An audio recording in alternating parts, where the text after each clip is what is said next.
Sa nakaraan nating video ay natapos tayo kung saan sabay silang dalawa na nagtungo sa mga sandata para kumuha ng kanilang gagamitin para sa kanilang labanan. Ang kinuha naman ng ating bida ay isang espada, ito ay walang inscription ngunit ang kalidad ay hindi masama. Ngunit hindi naman makapaniwala si Jilin Feng na mas mabilis sa kanya si Chen Er. At kinuha naman nito na sandata ay isang sibat.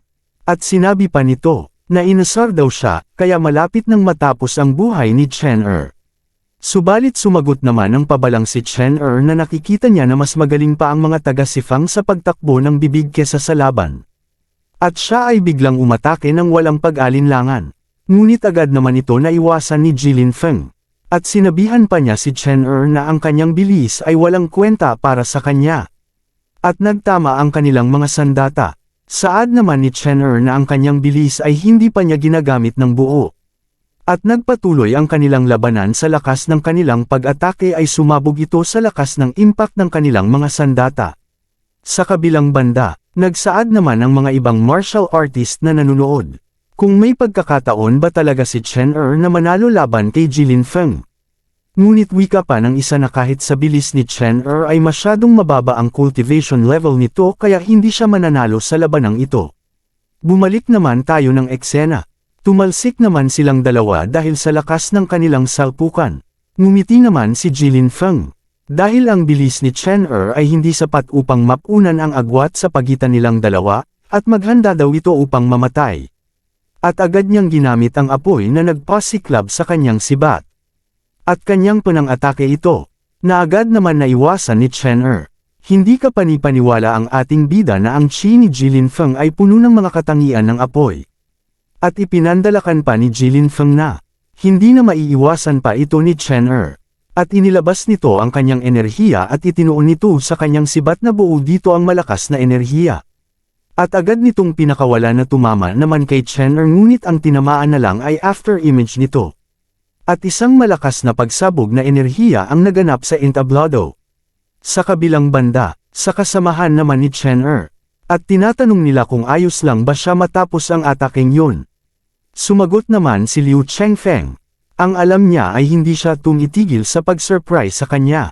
Wika naman ni Zichen, na hindi mauunawaan ng mga taong hindi lumaban sa tabi niya ang tunay niyang kapangyarihan. Sa kabilang banda, sa makapal na usok ay nananatiling nakatayo si Jilin Feng habang hinahanap nito si Chen Er. Ngunit biglang lumitaw ang ating bida sa kanyang likod ginamit niya ang usok sa kanyang pag-atake. Sa sandaling ito ay lumabas ang hugis bulaklak sa kanyang likod na nagpapahiwatig na tapos na si Chen Er sa kanyang paghahanda. Naramdaman naman ito ni Jilin Feng ngunit huli. Ginamit ni Chen Er ang kanyang teknik na Heavenly Blossom, na direktang tumama sa likod ni Jilin Feng na sanhi ng kanyang pagtalsik. Nagsaad naman si Duanmo Xingling, na mas powerful pa siya kesa nung nag-training siya sa kanya, pag ginamit niya ang kanyang ultimate attack nito, baka matalo talaga si Jilin Feng. Wika din ni Huang Yanchen na paano daw siya nakakapag-improve ng ganito kabilis. At hindi niya ito inaasahan. Ngunit tumingin naman si Duanmo Xingling kay Huang Yanchen at kanyang sinabihan ito na huwag niyang kalimutan na sinabi nito na patawarin niya si Chen Er at hahayaan niya itong mabuhay kapag nanalo siya. Namula naman si Yanchen, sa ngayon ay hindi pa daw siya nanalo. At makikita naman natin na nagsisigawan ang mga ibang martial artist. At may isang babae sa itaas. At sinabi nito na kawili-wiling laban, at si Chen Er ay isang karapat-dapat na kalaban. Bumalik naman tayo ng eksena. At bumulagta sa sahig si Jilin Feng. Dahil tinamaan ito sa kanyang likod. At nabutas ang kanyang damit. Ngunit pasigaw naman na nagsalita si Hao Xing. Ngunit pasigaw naman na nagsalita si Hao Xing ang lakas ng loob ni Chen Er na sirain ang Sifang Region insignia sa likod ni Jilin Feng, halatang siya ay kinukutsa niya sila. Subalit sumagot naman si Chen Er, na ang rehiyon ng Sifang ay sumasalungat na sa rehiyon ng Yanwo, at wala siyang pakialam sa nararamdaman niya ngayon. Sa sinabi ng ating bida ay labis ng gagalaiti ang hangal na si Wu Xing at isinarado nito ang kanyang kamay. Maghintay lang daw si Chen Er, at ipapadala siya at ang rehiyon ng Yanwo sa impyerno. Sa sandaling ito ay nakatayo na si Jilin Feng at ito'y tumawa. Na maglakas loob daw si Chen Er na mag-provoke kay Prince Hao Xing, ngayon kahit patayin siya nito, sisiguraduhin niyang hindi siya mahihirapan. At agad niyang iwinasiwas ang hawak nitong si Bat, at madaling nailegan ito ni Chen-er. Umatake ulit ito at kanyang hinampas ang kanyang sibat, at agad naman nakailag ang ating bida sa pamamagitan ng kanyang pagtalon. Subalit naiinis naman si Jilin Feng at sinabihan niya si Chen-er na tumigil ito sa pagtakbo at harapin siya nito. Ngunit sa oras naman ito ay patuloy naman sa pag-iwas si Chen-er sa pagsalakay ni Jilin Feng.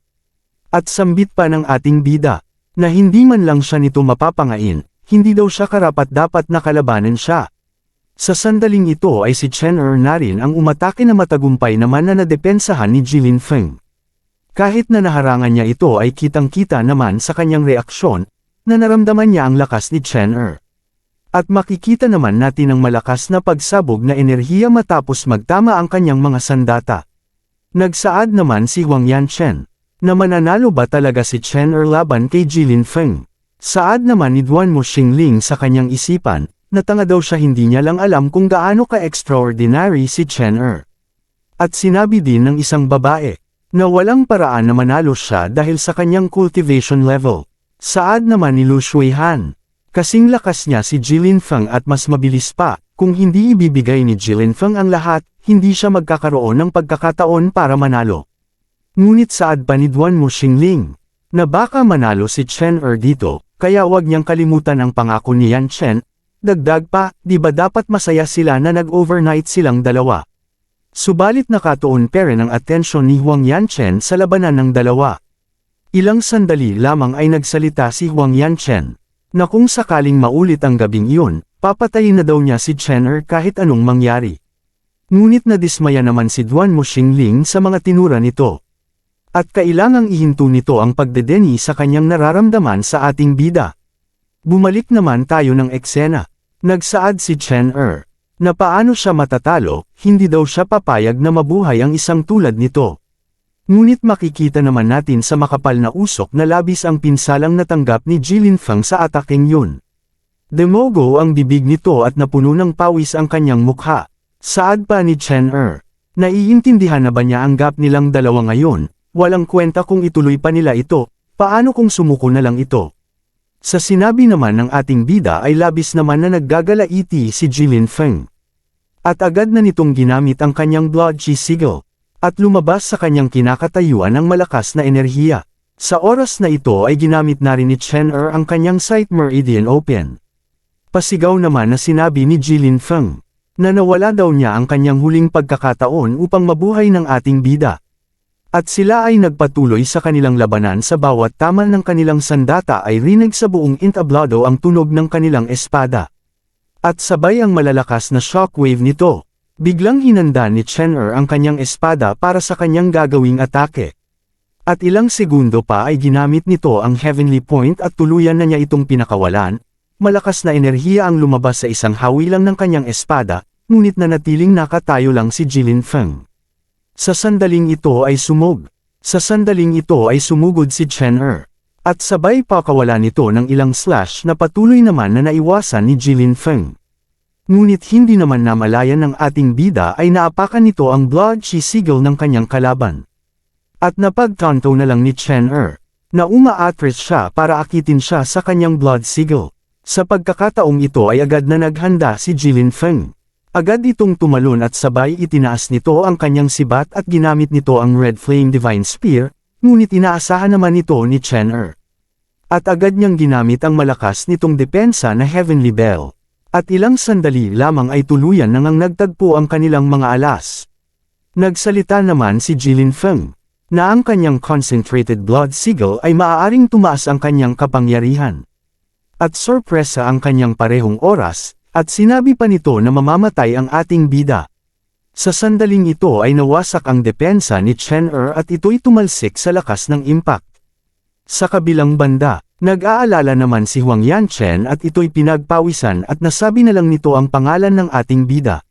Sa oras na ito ay tama ang hinala ni Duan Mo Xingling, na talagang nagmamalasakit siya sa kanya pagkatapos ng lahat.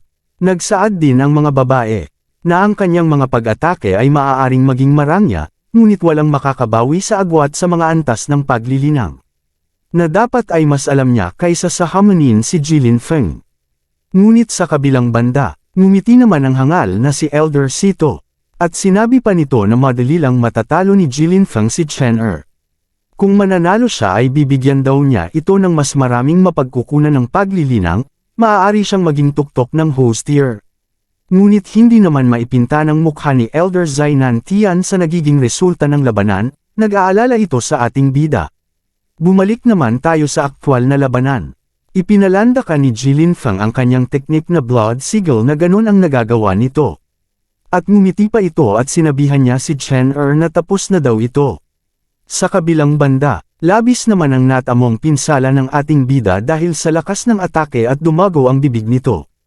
At sinabi na lang nito, na mas malakas siya kaysa sa kanyang imbecile, at hindi niya ito inaasahan. Madali lang daw siya mananalo kung gagamit nito ang Spatial Realm, ngunit hindi iyon kakailanganin. Wika pa ni Jilin Feng, na nakikita daw niya sa kanyang kalmadong harapan oras na para mamatay. At mabilis itong sumugod, ngunit sa oras na ito ay naghanda na rin si Chen Er para sabayan ang atake nito. Itinaas nito ang kanyang espada at makikita natin ang nabuong hugis bilog sa kanyang likuran. At ilang segundo lang ay natapos na rin ang ating bida sa kanyang paghahanda at ginamit na nito ang kanyang teknik na tinatawag na Celestial Full Moon. At lumitaw dito ang maraming espada na gawa sa kanyang enerhiya, at agad niyang pinakawalan ito. Sa sandaling ito ay labis naman na nabigla si Jilin Feng at hindi na ito nakalapit pa ng bahagya. At tanging nagawa na lang nito ay nagdepensa. At makikita naman natin ang malakas na pagsabog, sa bawat tama ng espada ng ating bida. Ngunit sa sobrang dami nito ay hindi na kinaya pangharangan ito ni Jilin Feng. At tinamaan na lang ito na sanhi ng kanyang pagtilapon. Sa lakas nito ay hindi birong tatanggap ng matinding pinsala si Jilin Feng. Sa kabilang banda, labis naman ang tuwa ni Elder Zainan Tian at kuminang ang kanyang mga mata. At sinabi na lang nito na ang mas mataas na antas ng puso ay isang espada. Na hindi siya makapaniwala na nagawa niya iyon sa murang edad. Ngunit labis naman ang inis ni Elder Sito. At hindi ito makapaniwala na nagawang matalo niya si Jilin Feng kahit na mababa lang ang antas nito. Wika naman ni Duanmo Xingling. Kung gaano kakilakilabot sa sandaling masira niya ang pagkumpleto ng Mystic Tier, tiyak na isa siya sa nangungunang Mystic Tier martial artist. Saad din ni Wang Yanchen na ang Heart and Sword Enlightenment, kahit na siya ay hindi pa ganoon kalayo sa kanyang training. Ngunit nagsalita naman si Duanmo Xingling at sinabihan niya si Wang Yanchen. Na willing ba talagang siyang pumatay ng henyong tulad ni Chen Er?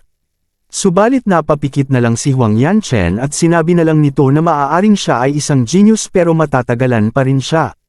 Wika pa ni Duanmo Xingling, na pinatunayan na ni Chen Er sa kanila, kaya bakit hindi daw niya tanggapin ang katotohanan. Ngunit napaisip naman si Wang Yanchen at sinabi nito na hindi mangyayari yun kahit patawarin niya ito. Subalit sarkastiko naman na sinabi ni Duanmo Xingling na kung ganoon ay huwag daw siyang magagalit kung sakaling agawin niya si Chen Er sa kanya. Naging seryoso naman si Wang Yanchen. At tinanong niya ito kung gusto niyang mapang-asawa ang ating bida. Sumagot naman si Duanmo Xingling. Na bata siya at gwapo, at siya ay isang prinsipe, kaya hindi niya dapat pang sabihin yun. Dagdag pa ni Wang Yanchen. Sa tingin ba niya na may potential ba siyang maging saint? Ngunit sinabi na lang nito Duanmo Xingling, na walang mga saint sa lahat ng 36 na rehiyon sa Demon Ridge. Maaaring siya ay may talento, ngunit iyon ay halos imposible. Ngunit maaari siyang maging kalahating saint kapag naabot niya ang Heaven Tier. Dahil dito ay lumalim ang iniisip ni Wang Yanchen at napahawak na lang ito sa kanyang kahon. Ang antas ng kalahating saint, at hindi daw niya lubos maisip kung maabot ba ng ating bida ang ganong level. Bumalik naman tayo ng eksena. Tumanggap naman ng mga injuries si Jilin Feng matapos itong tamaan. At iniisip nito na paanong napakataas ng kanyang sword mastery, mas malakas pa daw siya sa kanya ng 3 ranggo, kaya dapat madali lang niya itong talunin. Ngunit sa sandaling ito ay napunta si Chen Er sa likod nito at handa ang umatake anumang oras. At nag-unleash na nga ito ng isang slash, ngunit naramdaman naman ito ni Jilin Feng at ito'y napamura na lang. Agad naman niya itong naharangan ng kanyang sibat sa huling sandali. At makikita naman natin na si Chen ay napangiti at sinabi nito na natalo na si Jilin Feng, at ito'y umatake ng napakabilis. Ngunit agad naman na naghanda si Jilin Feng para sa kanyang gagawing pag-counter-attack. Subalit sa oras na ito ay ginamit ng ating bida ang kanyang Celestial Tide at nabuo ang malakas na enerhiya sa kanyang espada. At ilang segundo lang ay makikita natin ang malakas na pagsabog na enerhiya sa entablado. Walang nagawa si Jilin Feng kundi saluhin ito ng buo na nagpagtalsak sa kanya. At ito'y tumama sa bitik ng sahig. Habang lumalapit si Chen ay sinabihan niya si Jilin Feng na siya ang nagwagi sa kanilang labanan. At gaya ng kanyang sinabi, hindi daw siya papatayin, gusto lang ni Chen na ipaghiganti ang pang-apat niyang kapatid. Sa kabilang banda, wika ng ibang martial artist, na nagulat talaga sila sa naging resulta ng kanilang labanan. At sinabi pa ng isa na buti na lang, na natalo niya si Jilin Feng, ang isang bagong disipulo. Ngunit naligo naman sa pawis ang hangal na si Elder Sito. Paano daw siya makakagawa ng ganoong kapansin-pansing pag-unlad sa loob lamang ng mahigit isang buwang pagsasanay? Hindi dapat pahintulutan si Chen na magpatuloy sa pag-unlad, kung hindi, siya ay magiging isang malaking banta sa Sifang Country. Nagsalita naman ang ating bida, at sinabihan niya si Jilin Feng, na kung mabali niya ang pareho nitong braso at buto sa kamay, hindi daw siya dapat magkaroon ng anumang pagtutol. Ngunit hirap naman sa paggalaw at pagsalita si Jilin Feng dahil sa kanyang natamong pinsala. Ganun pa man ay pinipilit niyang gumalaw at kinalaunan ay nagawa nito. At madaling yumuko ito sa harapan ni Chen at nagpasalamat ito dahil hindi siya pinatay ng ating bida. Sa kabilang banda, sumigaw naman ang hangal na si Wu Xing at sinigawan niya si Jilin Feng. Na bakit siya lumuhod sa isang kaaway nila, at magmadaling tumayo daw ito at huwag niyang ipahiya ang kanilang region. Nagsaad naman ang ilang babae na, nakakahiya daw siya sa kanilang Sifang region. Sumagot naman si Jilin Feng na anong nakakahiya sa totoo lang daw ay nililinis niya ang daan para sa rehiyon ng Sifang.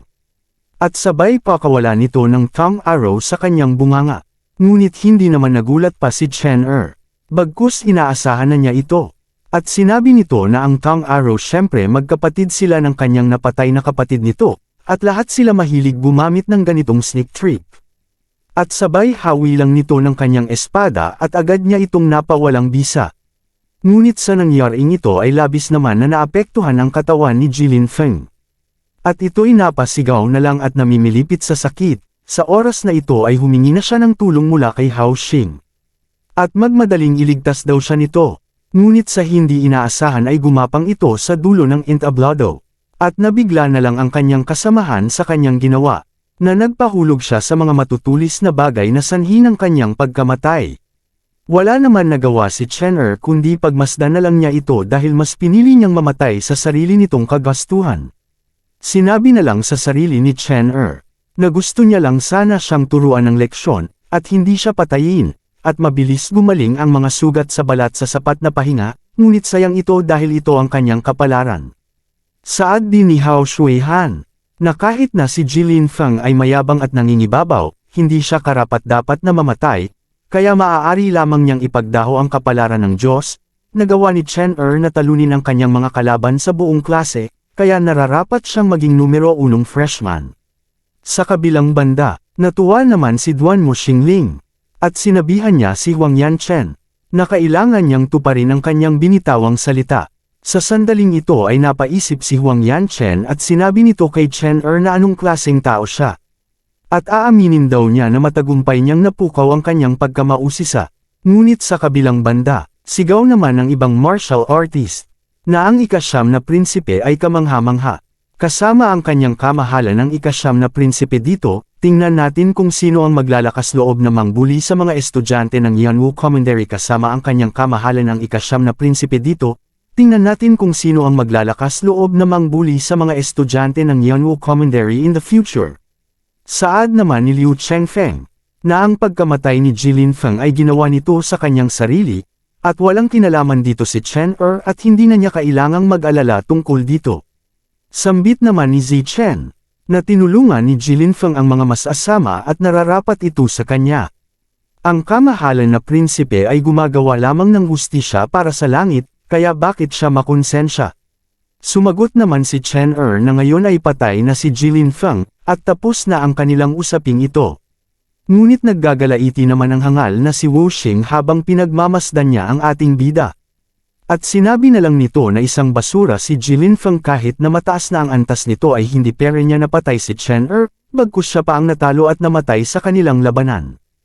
Itinaas nito ang kanyang kamay at kanyang isinarado ito sa labis nitong galit. Hindi daw niya pakakawalan si Chen at sinabihan niya ang isang babae na tulungan siya nito na magsulat ng liham para ipaalam sa hari at kumuha ng assassin mula sa underworld sa mataas na presyo, at hindi daw siya naniniwalang hindi siya mapapatay. Agad naman na sumang-ayon ng babae sa sinabi ng hangal na si Wu Xing. Abangan sa susunod nating video ang mga kaganapan, at pinatungan ng bounty ang ulo ng ating bida na umabot sa 3,300,000 silver coins para tugisin ang kanyang buhay ng mga assassins. Kung bago ka lang sa ating channel ay inaanyayahan kitang i-open mo lang ang notification bell pagkatapos mong mag-subscribe.